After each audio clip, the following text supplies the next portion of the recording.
రాహువు మంచివాడా? చెడ్డవాడా? రాహువుని మంచి చేసుకోవడం కలియుగంలో చాలా అవసరమా? రాహువు యోగించినప్పుడే ఎక్కువగా జాగ్రత్తలు తీసుకోవాలా? రాహువు ధార్మిక మూలాల్ని దెబ్బతీస్తాడా? ఈ విధంగా రాహువుని గురించినటువంటి కొన్ని విషయాల్ని ధర్మానికి సంబంధించి కావచ్చు, వ్యక్తిత్వానికి సంబంధించి కావచ్చు, ఎలా ప్రభావితం చేస్తాడు రాహు అనే విషయాన్ని తెలియజేస్తాను.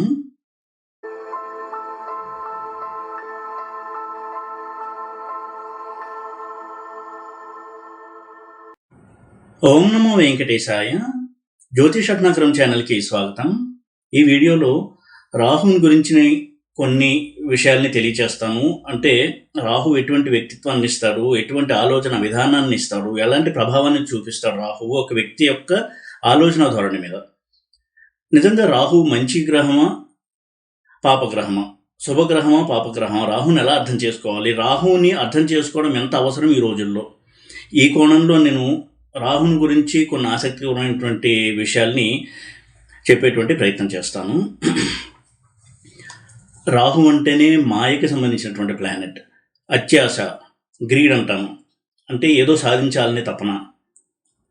రాహు గురించి చెప్పాలంటే చాలా క్వాలిటీసే చెప్పొచ్చు. నేను చాలా వీడియోలో రాహు గురించి చెప్తూనే వస్తున్నాను.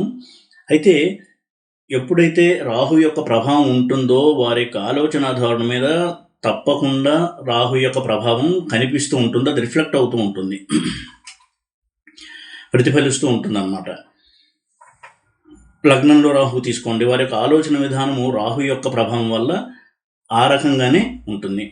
వారికి జీవితంలో చాలా ఉన్నత స్థాయికి చేరుకోవాలనేటువంటి ఒక ఆరాటము. ఉదాహరణకి సింహలగ్నమే లగ్నంలో రాహు ఉండడం, లేదా లగ్నంలో రవి రాహువులు ఉండడం, ఇవన్నీ కూడా వారికి ఎప్పుడు ఒక లైమ్ లైట్లో ఉండాలనే ఒక కోరిక,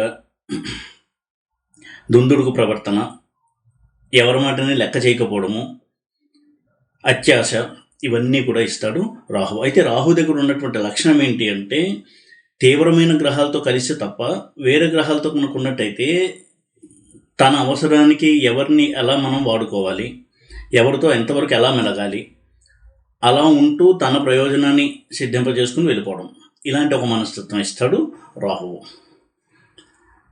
అయితే పాపగ్రహాలతో కలిసినప్పుడు, క్రూర గ్రహాలతో కలిసినప్పుడు ఆ బిహేవియర్ కొంత డిఫరెంట్గా ఉంటుంది. ఆ గ్రహం యొక్క లక్షణాన్ని బట్టి ఉంటుంది.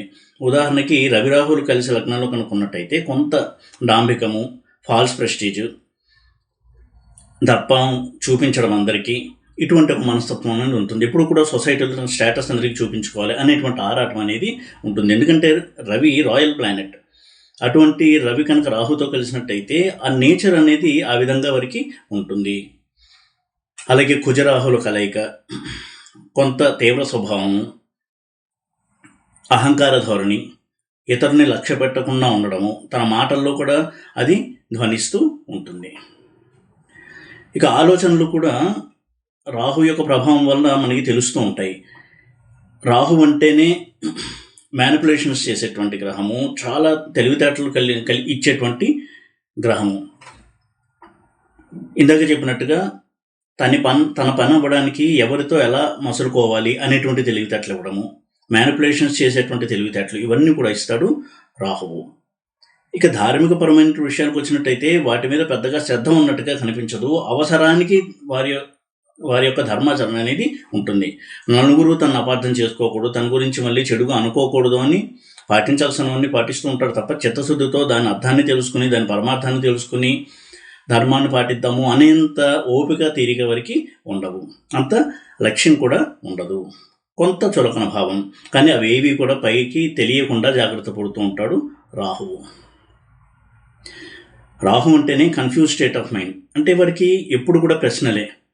లగ్నంలో ఉన్నప్పుడు, అందులోనూ చాలా ముఖ్యమైనటువంటి స్థానాలైన పంచమం, భాగ్యం మీద రాహు యొక్క ప్రభావం ఉన్నప్పుడు కన్ఫ్యూజ్డ్ స్టేట్ ఆఫ్ మైండ్ ఇస్తాడు. ఒక జాతకంలో చాలా ముఖ్యమైన స్థానాలు ఎప్పుడు కూడా లగ్నము, చంద్రుడు, లగ్నం నుంచి 5th హౌస్, లగ్నం నుంచి 9th హౌస్, లగ్నం నుంచి 5th హౌస్ యొక్క ఆరూఢము, దాన్ని పంచమారూఢం అంటాము. లగ్నం నుంచి 9th హౌస్ యొక్క ఆరూఢము, భాగ్యారూఢము, ఇవన్నీ కూడా చాలా ముఖ్యమైనవి. అంటే లగ్నం నుంచి 5th హౌస్లో ఉన్న, లగ్నం నుంచి 9th హౌస్లో ఉన్న, చంద్రరాహువులు కలిసి 5thలో ఉన్న, 9thలో ఉన్న, పంచమారూఢంలో ఉన్న, పంచమారూఢం నుంచి 5th or 9th హౌస్లో రాహు ఉన్న, భాగ్యారూఢంలో ఉన్న, భాగ్యారూఢం నుంచి 5th or 9th హౌస్లో రాహు ఉన్న, ఉపపాదం నుంచి 9th హౌస్లో రాహువు, కారకాంశ లగ్నం నుంచి 9th హౌస్లో రాహువు, ఆరూఢ లగ్నం నుంచి 9th హౌస్లో రాహు, 5th హౌస్లో రాహు, ఇవన్నీ కూడా మనం ఎప్పుడు కూడా స్టడీ చేయవలసినటువంటి ప్లేస్మెంట్స్. అంటే రాహు ధనయోగాన్ని ఇచ్చాడండి, రాజయోగాన్ని ఇచ్చాడండి అని మాత్రం సరిపెట్టుకుంటాం. కానీ రాహు ఉదాహరణకి యోగించినప్పుడు ఎలా ఉంటాయి అంటే అనైతికమైన మార్గాల్లో వెళ్ళి సక్సెస్ని సాధించడము. ఆ సక్సెస్లో కూడా వీరు కొంతవరకు స్వార్థ ప్రయోజనాలతో పనిచేస్తూ ఉండడము. ఒక పదవి వచ్చినా కానీ ఎటువంటి రాజయోగాన్ని అనుభవిస్తున్నా అందులో కొంత అడల్ట్రేషన్ అనేది ఉంటుంది, అంటే కల్తీ ఉంటుంది వారి యొక్క ఆలోచన ధోరణిలో. అది లేకుండా రాహువు ఫలితాలు ఇవ్వడు. అందుకే ధర్మం విషయానికి వచ్చేసరికి, సంప్రదాయాల విషయాలకు వచ్చేసరికి, అందులోనూ ఇటువంటి వైదిక పరమైనటువంటి విద్యల విషయాలకు వచ్చేసరికి, అంటే శాస్త్రాలు, పురాణాలు, జ్యోతిషము, ఇటువంటి వాటికి సంబంధించినటువంటి విషయాలు ఎప్పుడు కూడా క్లారిటీ ఉండదు. దాని మీద పెద్ద పూనిక, ఇష్టము అనేవి ఉండవు. ఒక్కొక్కసారి వాటి గురించి అర్థం చేసుకుందాము, కృషి చేద్దాం అనుకుంటారు, తర్వాత మళ్ళీ పక్కన పెట్టేస్తారు. అంటే వారి యొక్క ఐడియాలజీలో క్లారిటీ అనేది ఇవ్వడు రాహువు. మెటీరియలిస్టిక్ ప్రెషర్స్ని ఎక్కువగా కోరుకునేటువంటి గ్రహం రాహువు. స్పిరిచువల్ ప్రాక్టీసెస్ కంటే, రిలీజియస్ ప్రాక్టీసెస్ కంటే కూడా మెటీరియలిస్టిక్ గెయిన్స్ అనేవి వారికి చాలా చాలా ఇష్టంగా ఉంటాయి. అయితే ఇది మంచిదా చెడ్డదా, ఇది మంచా చెడ అనేది మనం చూసేటువంటి దృష్టికోణంలో ఉంటుంది. ఎందుకంటే జీవితాంతం కూడా ఎప్పుడు కూడా ధనాన్ని సంపాదించాలి, పవర్ని సంపాదించాలి, ఆ పవర్ని నిలబెట్టుకుంటూ ఉండాలి, ఎవరికి ఆ పవర్ షేర్ చేయకూడదు, ఆ పదవిలోకి ఎవరూ రాకూడదు అనేటువంటి ఒక ఎప్పుడు కూడా కాన్స్టెంట్ ఫైటింగ్ స్పిరిట్ ఉండడం వలన వారి జీవితంలో ఎంతో ముఖ్యమైనటువంటి ఆధ్యాత్మిక సాధన కావచ్చు, ఇవేవి కూడా వారు పట్టించుకోరు. అంటే ఈ దృష్టికోణంతో చూసినప్పుడు రాహు తప్పకుండా చాలా చెడు ప్రభావాన్ని ఇస్తున్నాడని చెప్పాలి. ఎందుకంటే ఇతర సంస్కృతులు, ఇతర దేశాల్లో ఉన్నటువంటి సంస్కృతి వీటన్నిటితో కూడా పోలిస్తే మన సంస్కృతికి, వైదిక సంస్కృతి అన్నటువంటి ప్రత్యేకత, ఒక జీవుడు భూమి మీద పుట్టినప్పుడు ఎలా సుఖంగా ఉండాలి, అలాగే చనిపోయిన తర్వాత ఎలా సుఖంగా ఉండాలి, రెండూ కూడా చెప్పినటువంటి సంస్కృతి మన వైదిక సంస్కృతి. దానికి విఘాతం కలిగిస్తాడు రాహువు. రాహువు కొన్నిసార్లు వైలెంట్ నేచర్ ఇవ్వడము, క్రిమినల్ ఇన్సిడెంట్స్ కూడా ఇచ్చేటువంటి గ్రహము. అయితే ఇప్పుడు కూడా ఈ ధార్మిక మార్గంలోకి వెళ్ళనీయకుండా చేస్తాడు. ముఖ్యంగా ఇందాక చెప్పినటువంటి స్థానాల్లో, ఆరూఢాల్లో రాహు కనుక ఉన్నట్టయితే, అలాగే 5th లార్డ్తో రాహు, 9th లార్డ్తో రాహు, పుత్రకారక గ్రహంతో రాహు, ఆత్మకారక గ్రహంతో రాహు, అమాత్యకారక గ్రహంతో రాహు, ఇవన్నీ కూడా కొంతవరకు ఆలోచన ధోరణి మీద ప్రభావాన్ని చూపించేటువంటి కాంబినేషన్స్. అలాగే ఉదాహరణకి ఈ రోజులో చూడండి, ఇంటర్ క్యాస్ట్ లవ్ మ్యారేజెస్ ఇవన్నీ ఎక్కువ అవుతున్నాయి.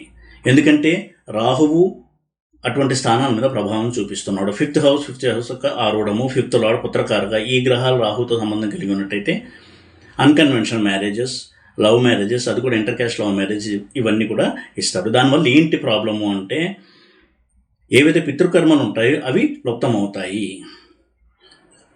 గతించినటువంటి పితరులు ఉత్తమ గతులకు వెళ్ళలేరు. అయితే ఇటువంటి సిద్ధాంతాన్ని నమ్మినప్పుడు మనకి రాహు చేసేటువంటి నష్టాల గురించి కొంత అవగాహన వస్తుంది. ఈ సిద్ధాంతాలే తెలియకపోతే, ఈ సిద్ధాంతాలు తెలిసినా నమ్మకపోతే రాహు మంచి గ్రహంగానే కనపడతాడు. ఎందుకంటే ఇటువంటి చాలా పటిష్టమైనటువంటి కర్మకాండని ఇచ్చినటువంటి సంస్కృతి మన వైదిక సంస్కృతి. చనిపోయినప్పుడు ఎటువంటి కార్యాలు చేయాలి, పితృకర్మలు ఎలా చేయాలి, గతించిన పితరులు ఎలా సుఖంగా ఉండొచ్చు, ఇవన్నీ కూడా చెప్పినటువంటి శాస్త్రాలు మనవి. వీటి మీద పూనిక కూడా ఉండదు రాహు యొక్క ప్రభావం ఉన్నట్టయితే. అంత ముఖ్యమైన హౌసెస్, ఆరూఢాలు, 5th హౌస్, 9th హౌస్. అలాగే అన్కన్వెన్షనల్ మ్యారేజెస్ విషయానికి వచ్చినప్పుడు కూడా రాహు 7th హౌస్లో ఉన్నప్పుడు మ్యారేజ్ చేసుకోకుండా ఉండిపోవడము, లేదా అన్కన్వెన్షనల్ మ్యారేజ్ చేసుకోవడము, ఇవన్నీ కూడా ఇచ్చేవాడు రాహువు. ఆ దశ కనుక వచ్చిందంటే ఖచ్చితంగా అటువంటి ఫలితాలను అనుభవించి తీరుతారు. అంటే పూర్వజన్మలో తనకి ఏదైతే రుణం ఉన్నారో ఆ జీవిత భాగస్వామి మన జీవితంలోకి వస్తారు. రాహు 7th హౌస్లో ఉన్నట్టయితే, అది కూడా అన్కన్వెన్షనల్ వేలో, అంటే సంప్రదాయానికి విరుద్ధమైనటువంటి దారిలో వారు వివాహం చేసుకోవడం అనేది జరుగుతుంది. ఇక్కడ ప్రతిసారి నేను ఎత్తి చూపే పాయింట్ ఏంటి అంటే, ధార్మిక జీవనము, నైతిక విలువలే కాకుండా మన సంప్రదాయము, వైదిక సంస్కృతి, దీనికి రాహు ఎలా విఘాతం కలిగిస్తాడో అనే కోణంలోనే చెప్పే ప్రయత్నం నేను చేస్తున్నాను. అయితే ఇవన్నీ ఎందుకండి, మనకి మంచి జాబ్ ఉందా లేదా, లేదా మంచి బిజినెస్ సక్సెస్ ఉందా లేదా, డబ్బులు ఉన్నాయా లేదా అని చూసినప్పుడు రాహు చాలా మంచి గ్రహంగానే కనబడతాడు. అలాగే థర్డ్ హౌస్లో రాహువు పాజిటివ్ సైడ్ చూసినట్టయితే ఒక మంచి బిజినెస్ ఎంటర్ప్రెన్యూర్గా ఎదగడానికి సహాయపడతాడు. అందరితో మంచి రిలేషన్స్ మెయింటైన్ చేస్తూ తాను పైకి వస్తాడు. అందరి నుంచి ఏదో ఒక లబ్ధిని పొంది ఎవరిని ఎలా మెయింటైన్ చేస్తే తనకు ప్రయోజనం ఉంటుందో అలా వాళ్ళతో మంచి రిలేషన్స్ మెయింటైన్ చేస్తూ ఉన్నత స్థాయికి ఎదుగుతారు. దీని నెగిటివ్ సైడ్ కనుక చూసినట్టయితే ఎప్పుడు కూడా బంధువులతో, తన చుట్టుపక్కల వారితో, నైబర్స్తో, వీళ్ళందరితో కూడా తగాదాలు, కొట్లాటలు, ఇరుగు పొరుగు వారితో కొట్లాటలు, ఇవన్నీ కూడా ఇచ్చేటువంటి గ్రహం రాహువు. ఇంకా రాహువు ఇచ్చేటువంటి దుష్పరిణామాలు చాలానే ఉన్నాయి. ఆస్తి తగాదాలు కావచ్చు, sudden death, sudden accidents, business partners చేతిలో మోసపోవడము, జీవిత భాగస్వామి చేతిలో మోసపోవడము, ప్రేమలో వైఫల్యము, ప్రేమలో మోసపోవడము, ఇవన్నీ ఇచ్చేటువంటి గ్రహం కూడా రాహువే.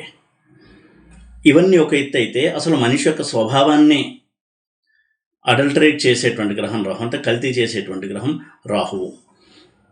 ధార్మిక జీవనము, సంప్రదాయము అనేటువంటి విషయాలకి పూర్తి విరుద్ధంగా ఆలోచన ధోరణులు ఇచ్చి ఒక విధమైనటువంటి హేతువాదుడు అనే ముసుగులో ఒక నాస్తికుడిగా తయారు చేయడం అనేది రాహు యొక్క స్టైల్. వారికి దేని మీద పెద్ద నమ్మకం ఉండదు. అయితే చుట్టుపక్కల వాళ్ళు ఏమనుకుంటారో, లేదా తన ఇంట్లో వాళ్ళు ఏమనుకుంటారో, లేదా తల్లిదండ్రుల కోసమో కొన్ని పాటిస్తూ ఉంటారు తప్ప నిజంగా వాటి మీద పూనిక అనేది ఉండవు వాళ్ళు ఆచరించేటువంటి ధార్మికమైనటువంటి ఆచారాల పట్ల. ఇంత లోతైనటువంటి పరిశీలన చేసినప్పుడు రాహు నిజంగా మనకి ఎక్కువ నష్టాన్ని కలుగజేస్తాడు అనిపిస్తుంది కొన్ని స్థానాల్లో కనుక ఉన్నట్టయితే. అందుకే ఎప్పుడు రాహు యొక్క ప్రభావం ఉంటే రాహు ఏదైతే మనకి చెప్తున్నాడో దాన్ని అర్థం చేసుకుని జీవన శైలిని మార్చుకోవాలి అనేది అక్కడ మనం సందేశంగా గమనించాలి. అంటే రాహు అంటేనే పాస్ట్ లైఫ్ సంబంధించిన గ్రహం. అంటే ఇంతకుముందు జన్మల నుంచి కూడా ఇటువంటి ఒక ఆలోచన ధోరణను క్యారీ చేస్తూ వస్తున్నావు, ఇకనైనా ఆలోచనల్ని మార్చుకుని ధార్మికమైనటువంటి ఆలోచన వైపు తిప్పుకోగలిగితే వాటిని మన లైఫ్ ఇంకొంత మెరుగుపడుతుంది అనేటువంటి సందేశాన్ని కూడా ఇండైరెక్ట్గా ఇస్తాడు రాహు. శాటర్న్ ఏది చేసినా డైరెక్ట్గా ఇచ్చి అర్థమయ్యే వరకు కష్టాలు ఇస్తారు, కానీ రాహు కష్టాలు ఇస్తాడు కానీ నేర్చుకోవడం అనేది మన బాధ్యత. ఈ విధంగా రాహుని చూసినప్పుడు కనీసం పిల్లలకైనా ఇటువంటి ఒక సంస్కృతి గురించి మనం తెలియజేసినట్టయితే తర్వాత తరాలను కొంతవరకు మనం రక్షించుకోవచ్చు, సేఫ్ గార్డ్ చేసుకోవచ్చు.